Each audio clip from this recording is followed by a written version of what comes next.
He doesn't Hasta la vista, baby. That's right. It's not I'll be back, baby.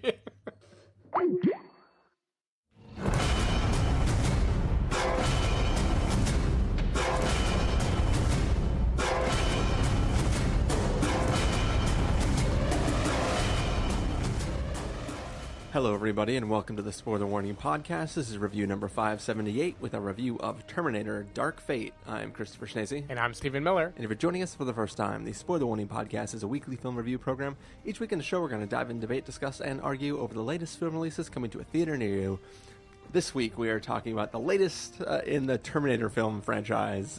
It is a new film. It's sort of a direct sequel, I guess, to Terminator 2, and technically the events of Terminator 1. Yeah, we're here to talk about it. But before we get started, there's one little question I have for you, Stephen. We're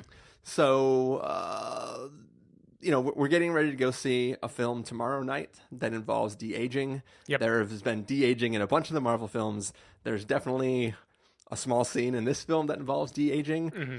What are your thoughts on de-aging? Have you arrived at the point where you're like fully in and it's not like crazy anymore? Or are you still in the like, whoa, this takes me out every time I see this young version of this current aged actor?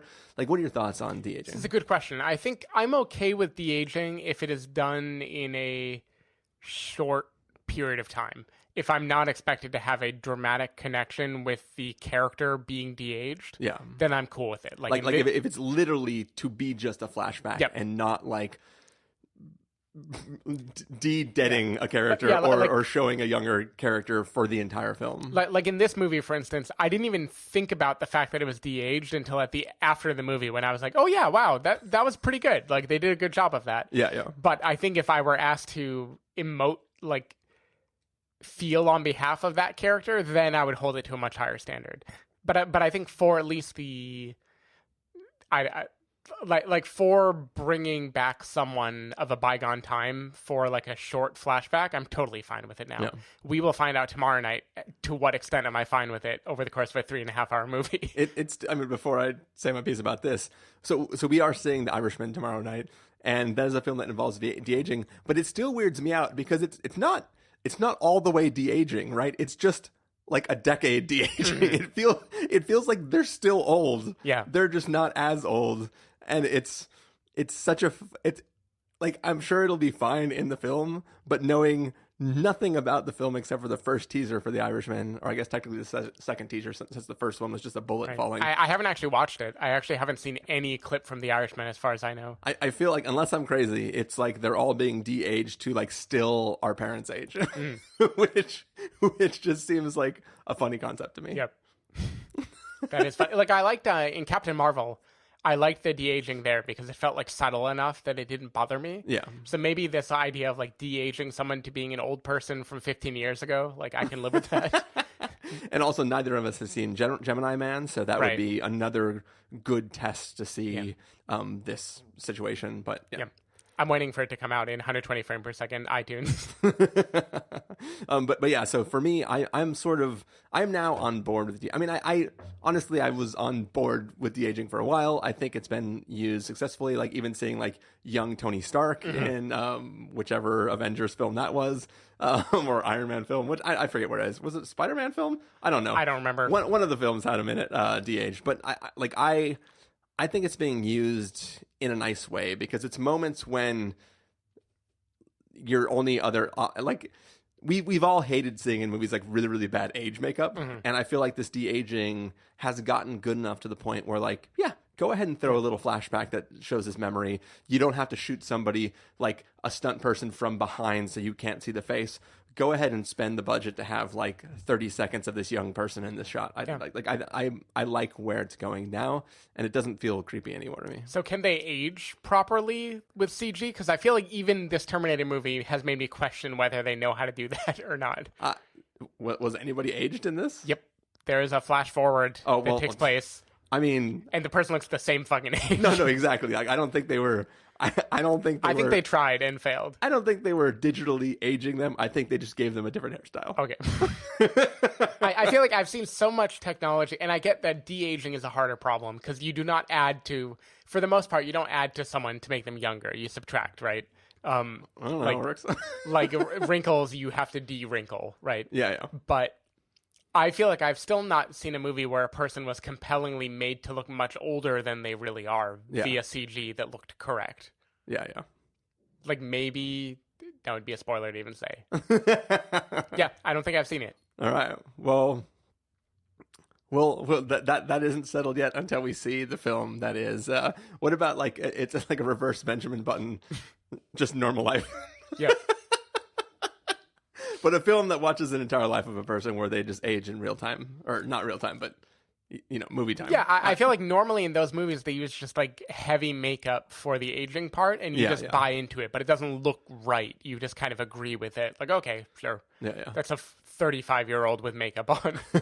I want to see like the film that Christian Bale just comes back from the future to act as an actual old version of himself. Yeah. All right, so what do you say we get into this review, Stephen, of Terminator Dark Fate? Let's do it. All right, we're going to take a listen to the trailer, and then we're going to come back and give you all that review. And we will be back. Talk. Talk fast. You first.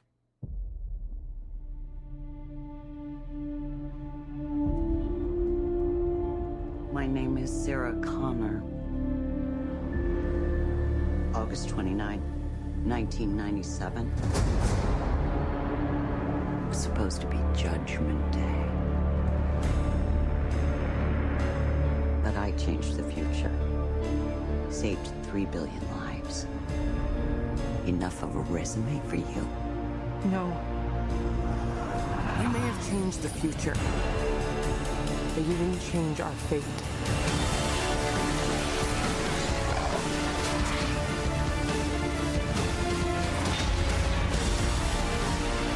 I know you're scared, but I'm here to protect you. Never seen one like you before. Almost human. I am human, just enhanced. Why do you care what happens to her? Because I was her.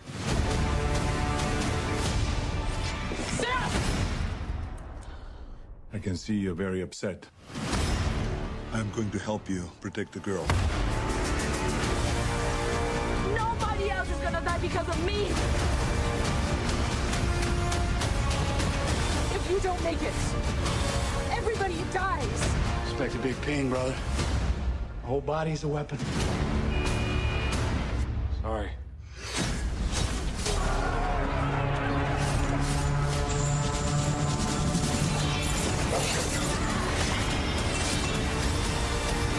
When this is all over, I am going to kill you.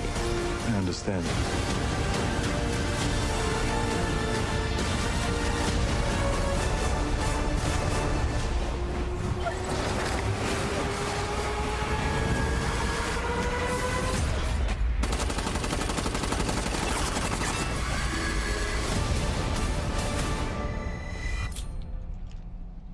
I'll be back.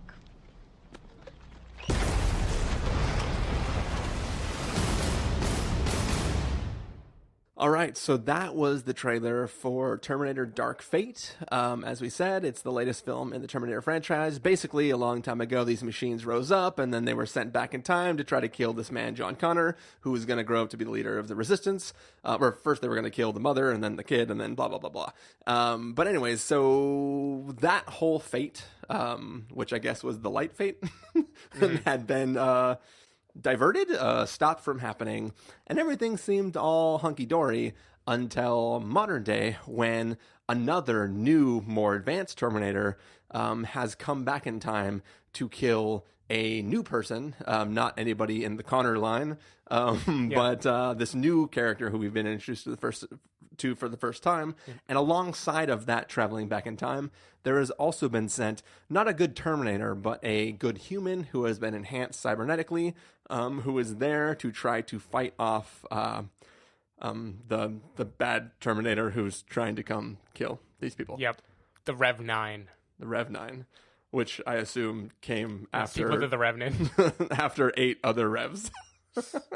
I don't think that name is as cool as they think it is. Nope. Maybe it's an acronym and it doesn't actually stand for like Revision 9, but it's like Rev, reconnaissance stuff. Yeah.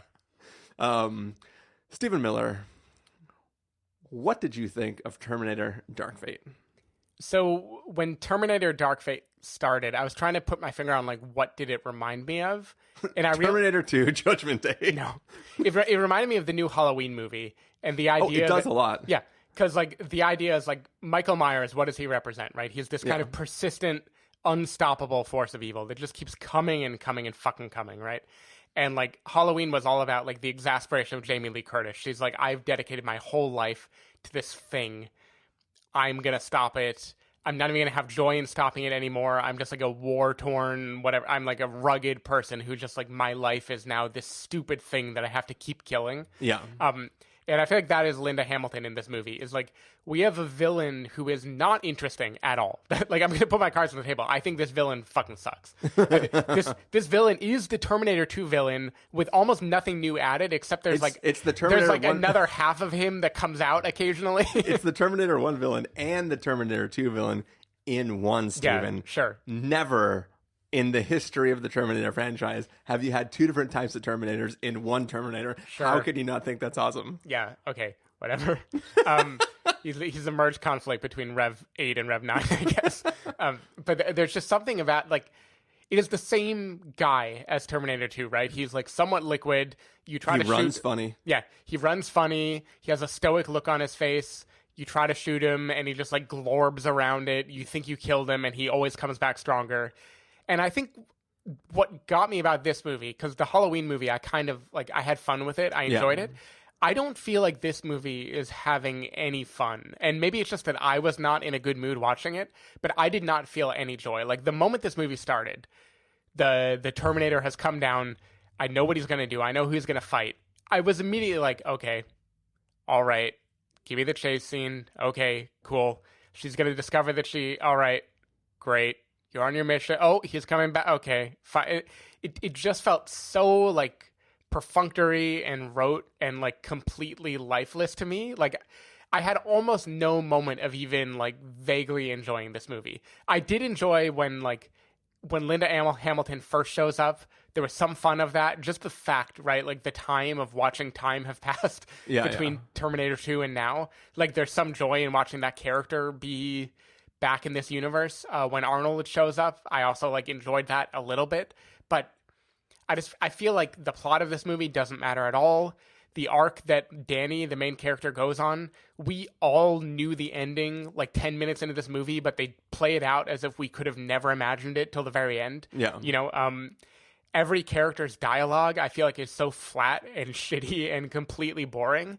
And the set pieces are, like, big, but I didn't care. I couldn't make myself care about this movie. I felt like it was just a movie that, like, it wanted to retread everything the original Terminator did and, like, do nothing new or fresh or exciting or fun with the franchise. And again, I fully admit that maybe I was just not in a mood to have fun. Maybe if I were really amped up for this movie, I would have had a blast. But I felt like I was being lectured to by someone who had, like, nothing new to say in the last 25 years.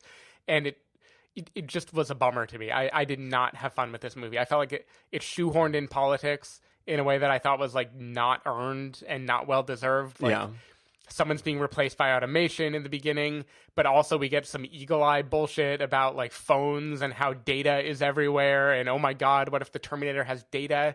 They crammed a border crossing into this so we could have a line about people being in cages. Like, then, like, they weirdly go into, like, Texas gun hoorah. Like, I don't even know what this movie wants to believe anymore, but it really just felt like, it felt like if an alien was like, all right, we need to make a sequel to the Terminator movie. Yeah.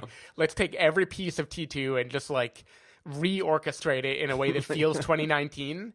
And I was just not on board for this movie. I wanted it to be over, like, 5 minutes into it starting. Yeah. I feel like in a vacuum, the film maybe could have been seen as all right, potentially. But I feel like within the context of the other films, the way it literally throws the lines of dialogue you've already seen and these moments in a way that doesn't feel like homaging, but feels like we got to check off all the boxes. And I texted you the second the movie was over and was like, the one box they didn't check they had the perfect moment to check and Yeah. they didn't check it. Like it actively made me angry that like I almost did the motion myself in the theater expecting it to be about to happen, and then it didn't happen. I was like, what? Who in the writer's room tried to take every iconic shot from the other Terminator films and just left this one out? I don't understand it either. It didn't make sense. But I think really the problem with this film is even the things that are sort of maybe potentially cool are lose their coolness as soon as you think about them very difficultly at all. Yeah. Like, for instance, I mean, like you said that the new Terminator is dumb. I don't think that it's dumb. I think that it's a really cool concept, right? It's literally the scary parts of both Terminators in one, and it's a Terminator that is one being that can theoretically act independently of the two parts and can kind of do whatever Like, it's what want. are the rules of it? Is it just 2? It's like fixed at 2? I don't even understand what it can control and what it can't control in that. Is it weaker when it Well, it's a physical forks body. itself? It's the physical body for the strength and the pure rigidity, and it's the liquid metal body for all the stuff that makes that cool. But it's essentially a thing where like different parts of it can function in different ways. It's a cool idea. I actually like the design of how the head cavity is sort of empty, and that's sort of where like the mass of the like electric metal whatever sticks in and goes. One of the things that I think is dumb is this idea that only one of the two halves has a power core or something like that. I don't know. Maybe we can get into it a little more in spoilers, but there are just some very stupid things that if you kind of like, you go like, oh, that's a cool design. And then you go like, but how does it function? Or as you said, what are the rules of it? And then you kind of go like, okay, whatever. I'm not supposed to think about that. And I think that a lot of stuff in this story feels that way. For instance, Terminator 2 there is this new kind of Terminator that is sent back in time to kill John Connor. So the good people, or I guess John Connor himself, rewires the original bad Terminator and sends him back in time to protect himself from the new bad Terminator, right? Yep. In this film, we can't have it be exactly the same. So why don't we make the new bad Terminator this new kind of invented Terminator, and then instead of sending back an old Terminator, we'll create a new human who is by all accounts weaker than a Terminator with some very, very heavy flaws that will take her out of commission left and right all the time. Kind of hilarious fashion. Yeah, it's the most ridiculous. It's like literally like, look, we got this thing. It's super powerful for about 45 seconds. If you can't kill it in 45 seconds, then you're screwed. Like, my love life. but so like the thing that makes me so mad about that is you have to, like, it's one thing if it was a fully powered unit and then it got damaged and it was like a chappy thing, right? Like, my battery's gonna die. We have to kill this Terminator before my battery dies, otherwise we're screwed. That's different than like, I need a cocktail of shit that I stab into my butt that I don't carry with me. So that I can not be tired anymore. Yeah. Like that it didn't make any sense. Just send a Terminator back. There is nothing about this future that also, the original fate in Terminator 2 was thwarted, right? There was no Judgment Day. Yep. We don't have to worry about anything.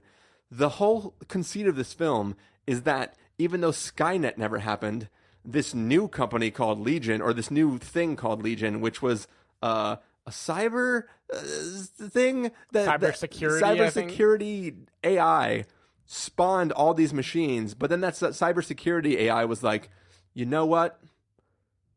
Even though that other thing never happened in my timeline, I'm going to call these things Terminators because they terminate stuff. Yeah, the name being the same. Literally nobody's heard of Skynet, but everybody knows the name Terminator. Come on. Who wrote this shit? Yeah, I thought you were going to nitpick the idea, because the one thing that I think was a good idea this movie had that could have been played for laughs if they really just went for it is the idea that, like, we keep reinventing things that will destroy us, right? And we have like an exasperated Linda Hamilton who's like, fuck, the nerds did it again. Like, I think like there could be a universe where that idea would be like funny, but yeah, the Terminator technology, like Terminator terminology in particular is doesn't make any sense. Yeah. And they're like, so I'm going to say this in the most gentlest way I can. This is a film led by a bunch of powerful women trying to do powerful shit. And this film, minor spoilers, ends with all the women yelling for a man's help. What? Why? I do think it fails that. I definitely think it fails to make Danny what it wants Danny to be in this movie, and I feel like that is sad. The whole point of the film is to upend the stereotype of what these stories usually are.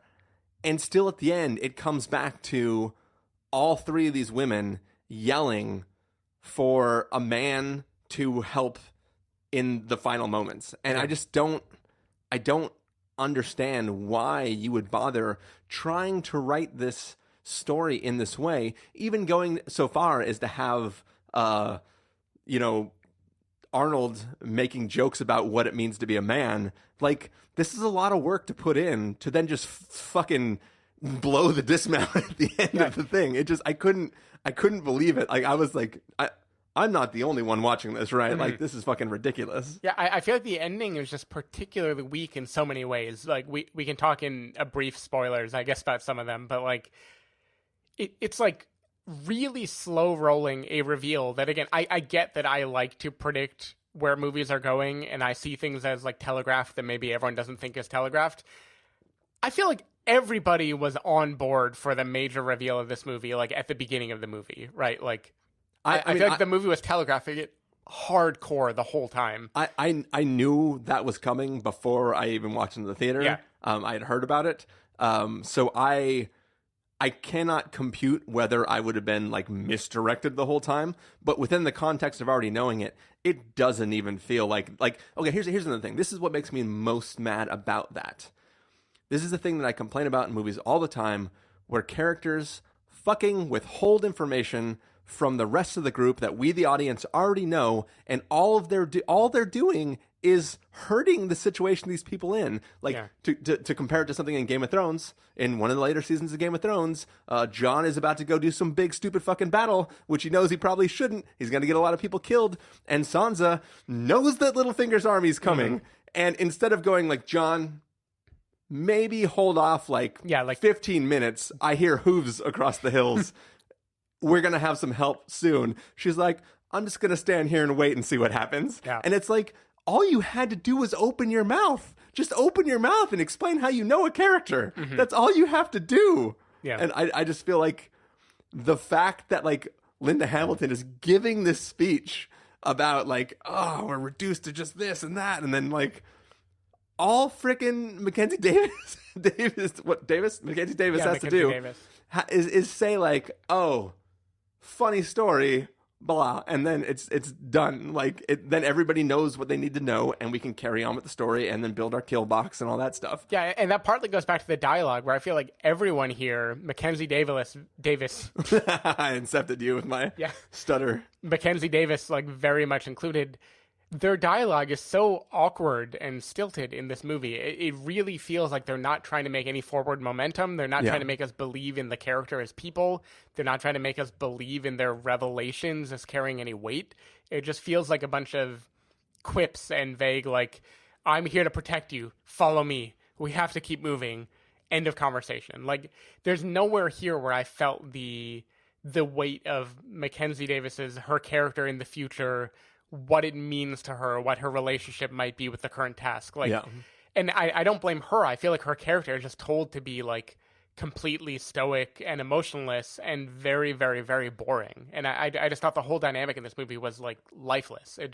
It felt very bizarre to me that so many like capable actors were in this movie and they didn't bother to give anyone like a moment of real emotional connection. Yeah.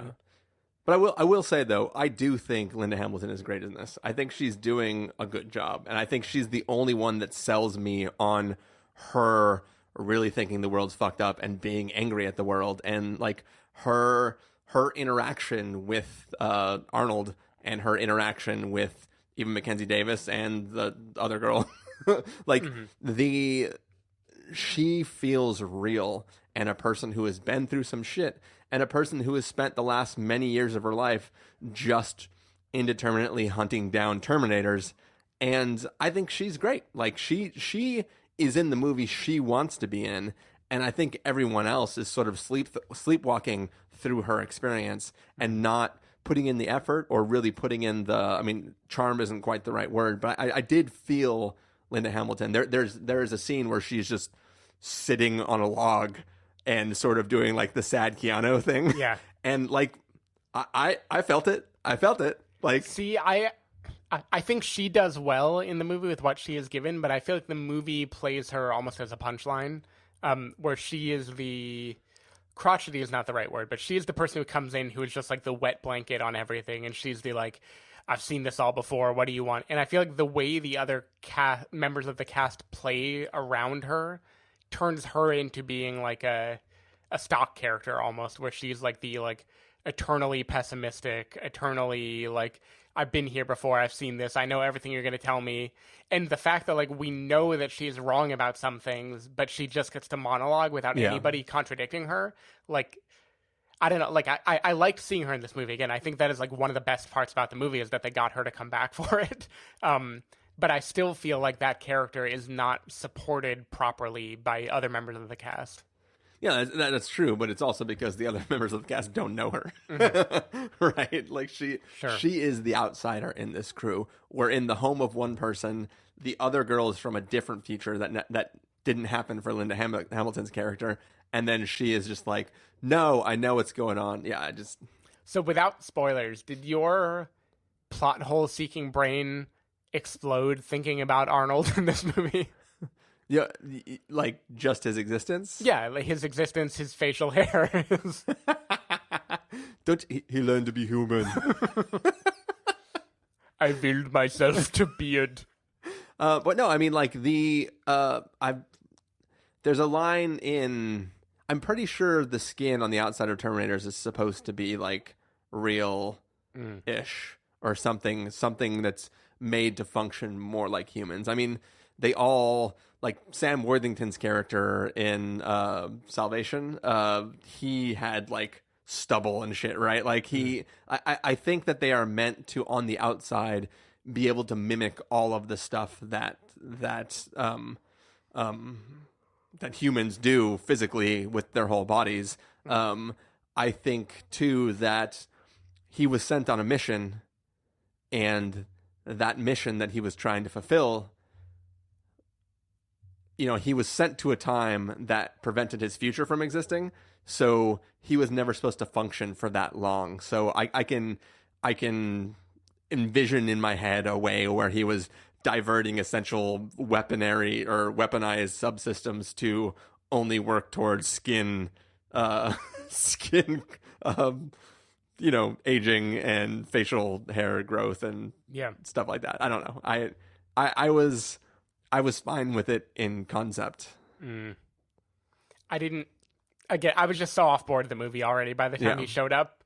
But everything just felt like fan servicing. And when he came in, I feel like the way they introduce him and the way they explain who he is and why he is doing what he's doing, it didn't work on me at all. I was happy to see him again for the same joy of seeing Linda Hamilton again. Like, it's cool seeing these characters, these actors come back and reprise their role. But like. I don't know. I think the idea of his character, who he is, and why he's doing what he's doing, is great on the card that is posted on the wall while you guys are brainstorming this film you want to do.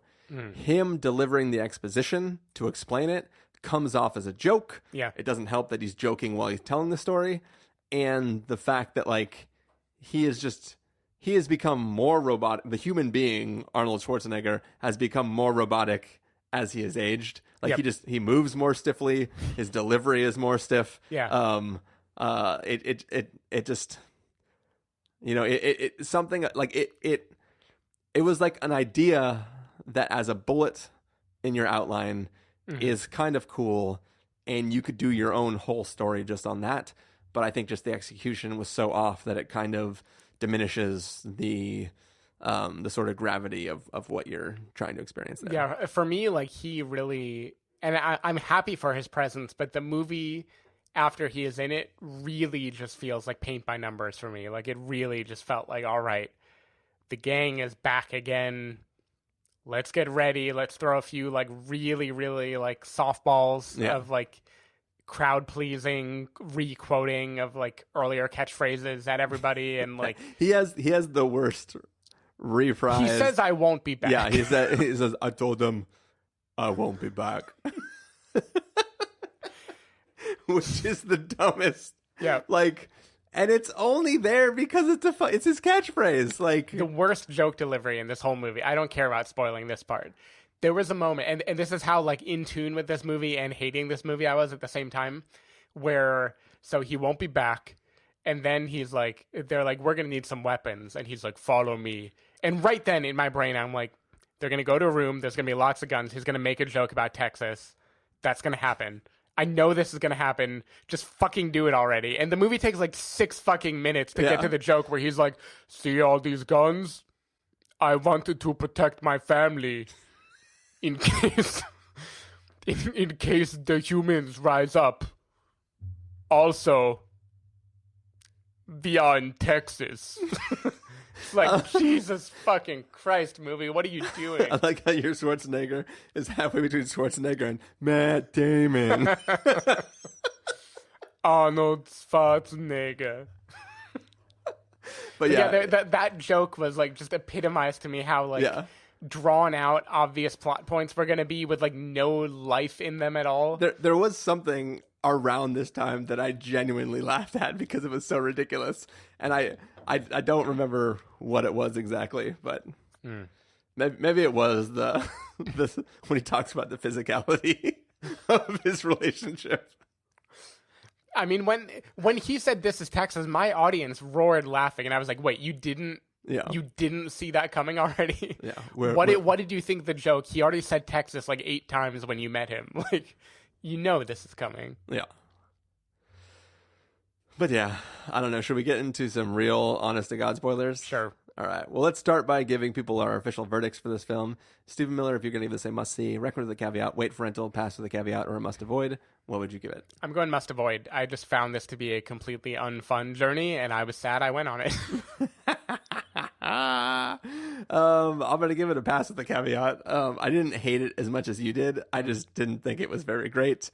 And what little fineness it had, it sort of squandered away with its attempts to either flip on its head or just refer back to things from the previous films. But yeah, like I said, didn't completely hate my time with it. I still think it's in the trailers, but like basically, I think there was a game called Prototype where you could like shoot things out of your body, and it was basically like, it was like Venom, but like it was basically like if the Infamous people made Venom the game, but didn't have the license to use Venom. This film has moments that remind me of that sort of strange attacks. I feel like, did we talk about this during the Venom trail, like the Venom review? Maybe. I feel like I remember this whole conversation. But yeah, we probably did. We probably had this exact conversation. It's almost like this happened in the past. But yeah, so there are things that are visually interesting in the film. Mm-hmm. Lots of stupid ideas, though, and stupid people, not stupid people people delivering it stupidly. Sorry. But yeah, so that is our review of Terminator: Dark Fate. So we are going to give our official goodbyes right now, and then we're going to stick around for a little bit of spoiler talk. But for right now, Stephen Miller, if people want to find you throughout the week, where can they do that? Well, my phone is in 3 bags of potato chips now, so... Should have done 5. Yeah, good luck finding me. But you can go to twitter.com/sdavidmiller or sdavidmiller.com. Good luck swiping to unlock with all the... Unless you are the Pringle Man, good luck with Face ID. He's just like, slightly Swedish.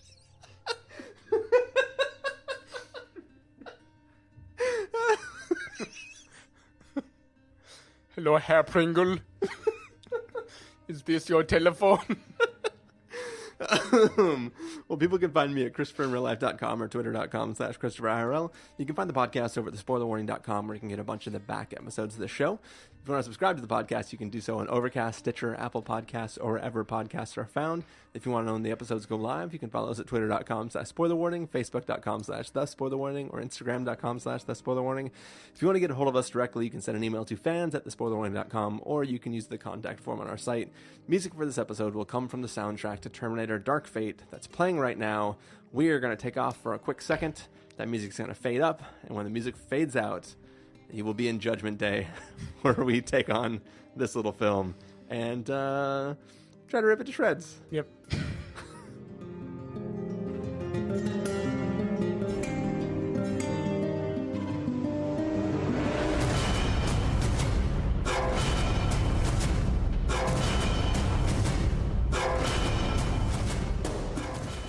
All right, so we are back. We are talking full-blown spoilers for Terminator Dark Fate. This is the Dark Fate for the film Terminator Dark Fate. Stephen Miller, do you want to start us off with the random thing that you would like to berate this film for bestowing upon us? Like any random thing, you mean, or was there one that I mentioned? Anything, yeah. Yeah, the guy can look like anybody. Why does he look like the one guy they know is the Terminator that's after them the whole movie? He could literally be fucking any person and they wouldn't be ready and he would just stab them. Why does he look like Gabriel Luna the whole movie? Because he has to kill the person that he's going to transform He killed lots of people. Just pick anybody. But Kill anybody. He killed them indiscriminately and didn't look at them, so he can't transform into them. He could just kill any stranger at any point and, like, be them and then just walk around in, like, the city and just, like, stab them on the sidewalk and be done with it. That is true. Yeah. That one bothered me. That was the one flaw of this movie. Yeah. Perfect movie otherwise. But no, I mean, especially because, like, he already showed that he wanted to shapeshift. Like, he pretended to be their dad. Yeah. There's a time, I swear, when the only reason Arnold... he pretended to be her dad is because in Terminator 2, he... calls with the voice of the dad after stabbing him through the mouth through the milk carton, which was a rad death. Oh, yeah. I mean... everything about Terminator 2 is, like, genius compared to this movie. Yeah. But I feel like later he's having his underwater fight with Arnold, and I thought the movie is telling me that it, like, took a part of Arnold's arm and now he can shapeshift into Arnold. I guess that wasn't the visual.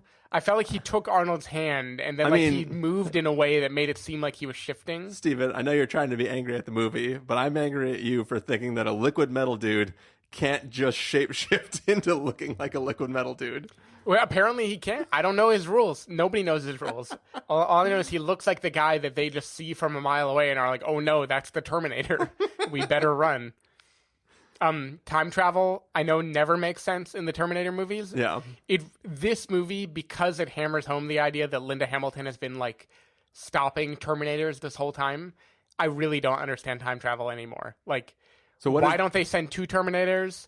Why don't they... So as I understand it from the film, is they had always sent a bunch of Terminators. And once they stopped the future, those Terminators couldn't... They just had their last mission...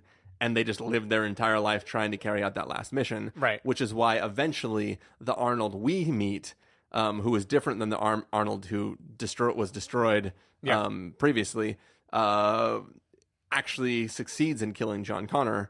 And then is like, well, time to go on vacation. He's basically Scud from the Sega Saturn game from 1,000 years ago, where he's like, I killed my thing, somebody keep me alive now. And he goes off and finds a woman and settles down, and she was already pregnant when he met her, right? Yeah. Or the child no, he didn't make the baby. Okay. No, he raised the baby. He specifically said she was married to an abusive husband. I think, and he killed the abusive husband, I think. I think that definitely is the line that I laughed at for real in the movie, is when she's like, Linda Hamilton says something like, how does she not realize you're 400 pounds? And he's like, our relationship is not physical. It's just so great. She loves my sense of humor. Who the fuck is this woman who has just been hanging out with him for 16 years? Just never had a physical touch of it whatsoever. She's like, wow, this is exactly the kind of man I want. He shuts up and keeps in his place and doesn't ever talk to me.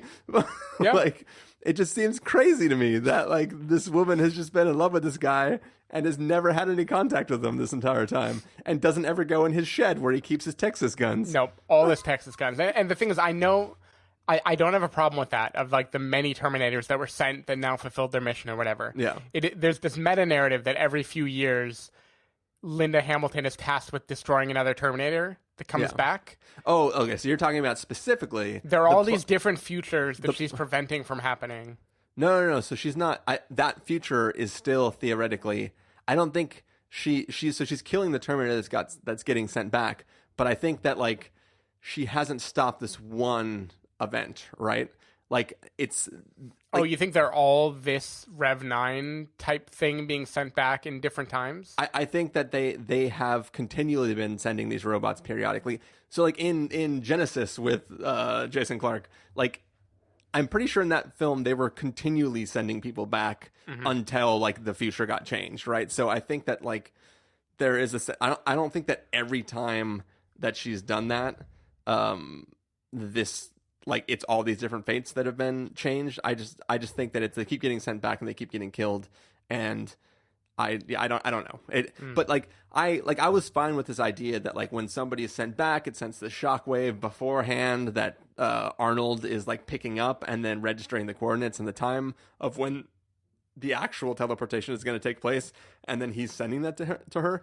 I was sort of fine with that sort of wishy-washy, they've been working together the whole time sort of thing. I just kind of, at that point in the film, I was kind of just like, give me more action scenes because there's nothing else. So and this is as someone who, I'm sure I've seen some of the Terminator sequels post Terminator 2. I don't know which they were. I know I've seen, like, in college, I remember watching 1 or 2, but I don't remember the lore enough. Like, okay, the concept of Terminator 2 is like a robot is coming back to kill John Connor, so another robot is sent back to protect him. No, so Terminator 1 is a Terminator is coming to kill Linda Hamilton. Right. Terminator 2 is they're like, she's too hard to kill. Yeah, we're going to get the kid. Let's get the kid. Right.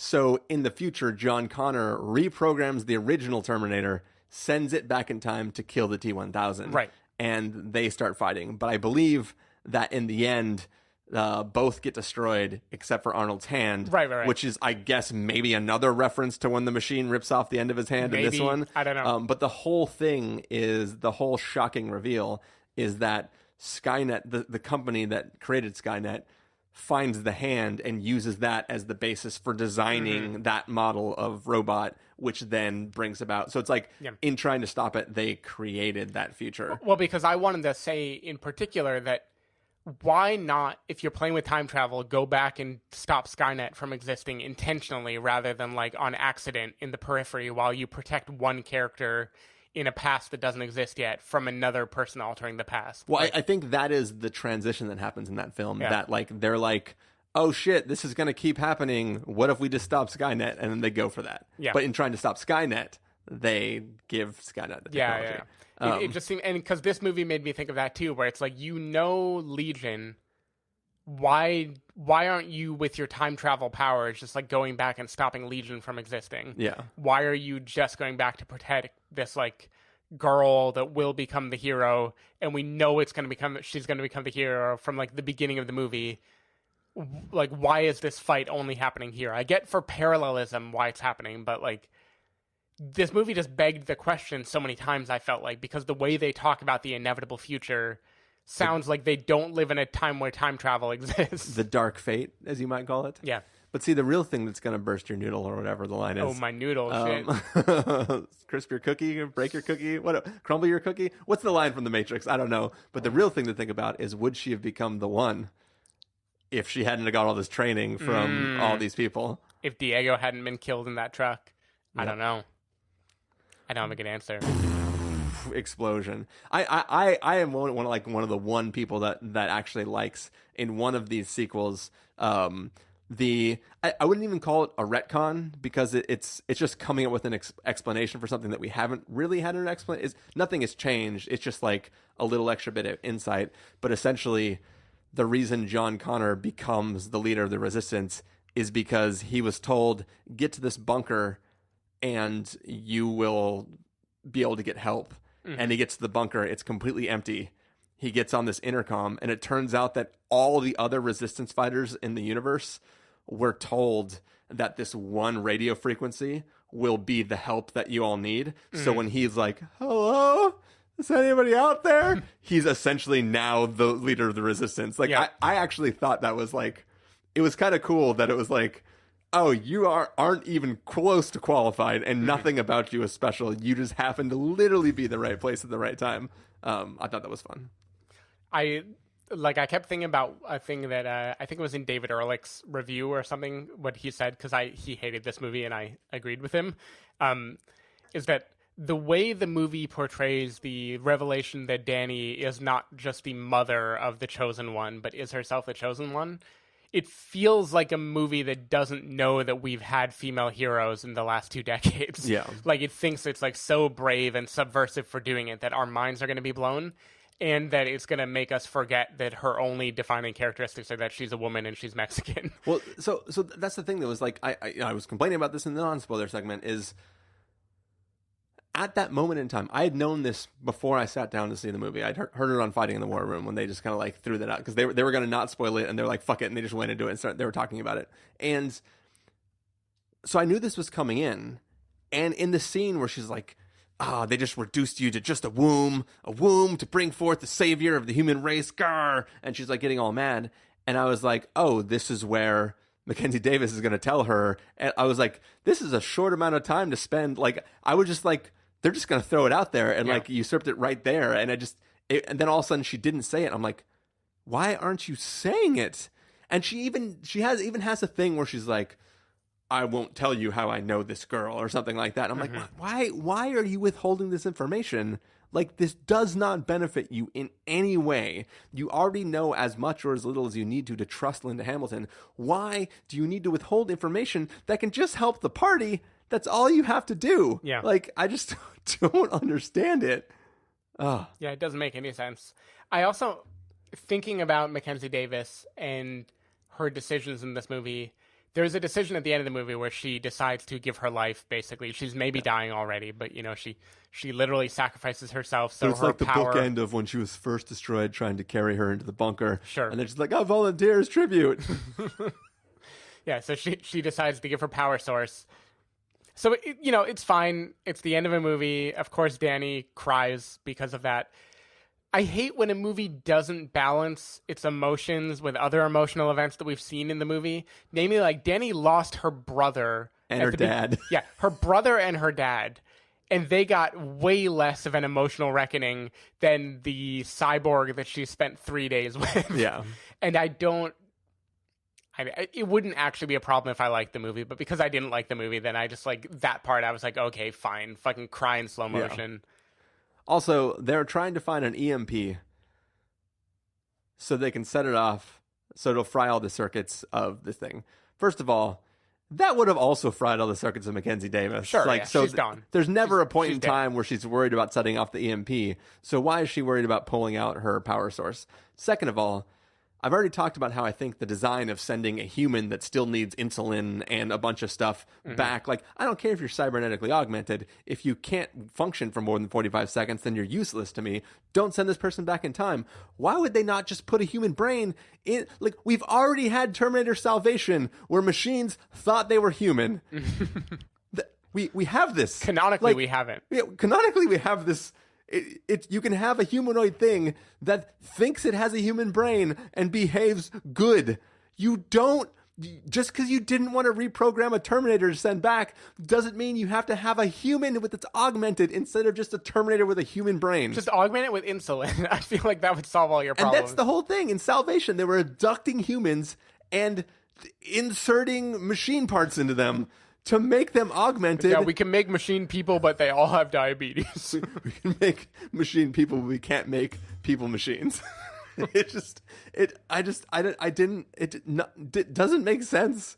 It doesn't make sense. No. It's just there to build tension when you don't need it, and have to have moments where this little girl has to reach for a gun, and then a nice doctor man says, "It's cool that you're pointing a gun at me. Let me help you carry this person to the car." Yeah. Who weighs too much for any of us to lift. Because she should also weigh 400 pounds, just like the Terminator does. Yeah. I don't know. It doesn't make sense.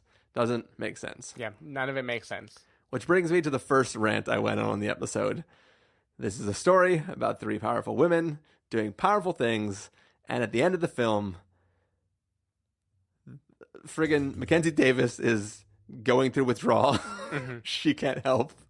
Linda Hamilton has just got tossed around to shit. She seems mostly okay, but is apparently too traumatized to stand. And then the young girl, Danny, is like, she's doing her best, but it's a fucking machine that she just can't. Well, and the movie hasn't given us any reason to think she could possibly fight it, right? Yeah. The movie has not done the legwork to show her learning much. And to take a slight digression, it's a power source, which means obviously it's touching her body most of the time. So there has to be something different between touching body and giving power and touching body and giving too much power. This is the birds and the bees talk. She has, like, it's not like I thought when the Terminator, like when Arnold was first pretty fucked up in when he was swimming in the water and shit like that, when he came out, I just thought they were gonna like use him as a nuclear reactor, especially when she was like, my power source, and I was like, oh, nuclear reactor. Oh, it's cool. The Terminator, who already is here to try to redeem himself, can give himself up and explode. No. We don't want a man to save the day. Yeah. So they put that off for no goddamn reason. Then they get to this point where, oh, we're not going to use our power source as a nuclear reactor, even though it's a nuclear reactor. We're just going to stab the robot somewhere in its metal body in a way that's going to overload its circuits but not damage anything else or myself while I try to stab it. And it's like, okay, that's fine. So she's trying to fry do its neural nets, Chris. yeah, my bad. But so she's trying to fight it. She can't. Linda Hamilton is on the ground with like instant PTSD, can't move. Arnold is incapacitated. Linda Hamilton is just yelling, Arnold, you need to wake up. I need you to save us. We are incapable of saving ourselves. Please save the day, Arnold. Please wake up.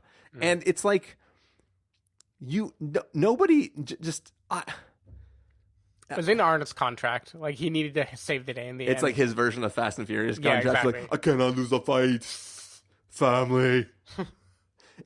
I couldn't, like... It just seems so like counter to everything the film had been doing up until that point. I just don't understand why that decision was made and why no one on set said, I've been cool with everything up until now, but here on page 64, it says, please help us. We are defenseless. Yeah. I don't, who, I don't know. Why? I don't know. It's unforgivable. Unforgivable.